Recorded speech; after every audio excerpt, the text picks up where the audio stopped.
intentional release of a respiratory pathogen so that by September 2020, there would be a worldwide acceptance of a universal vaccine template. That's their words, right in front of you on the screen. The intent was to get the world to accept a universal vaccine template, and the intent was to use coronavirus to get there. And the last slide. This isn't advancing, so if I could have somebody do it.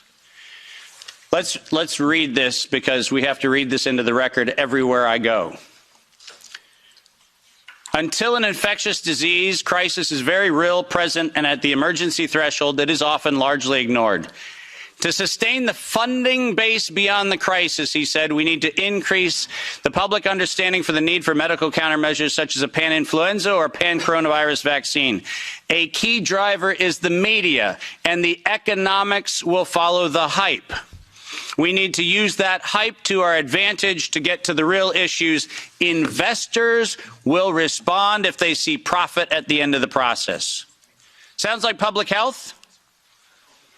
Sounds like the best of humanity? No, ladies and gentlemen, this was premeditated domestic terrorism stated at the proceedings of the National Academy of Sciences in 2015, published in front of them. This is an act of biological and chemical warfare perpetrated on the human race, and it was admitted to in writing that this was a financial heist and a financial fraud. Investors will follow if they see profit at the end of the process.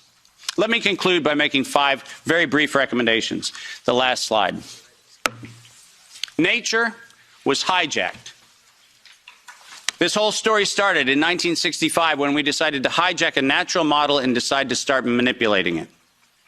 Science was hijacked when the only questions that could be asked were questions authorized under the patent protection of the CDC, the FDA, the NIH, and their equivalent organizations around the world. We didn't have independent science. We had hijacked science. And unfortunately, there was no moral oversight in violation of all of the codes that we stand for. There was no independent, financially disinterested, independent review board ever impaneled around coronavirus, not once. Not once. Not since 1965. We do not have a single independent IRB ever impaneled around coronavirus.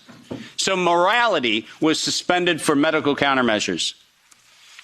And ultimately, humanity was lost because we decided to allow it to happen. Our job today is to say, no more gain-of-function research, period. No more weaponization of nature, period. And most importantly, no more corporate patronage of science for their own self-interest unless they assume 100% product liability for every injury and every death that they maintain. Thank you very much.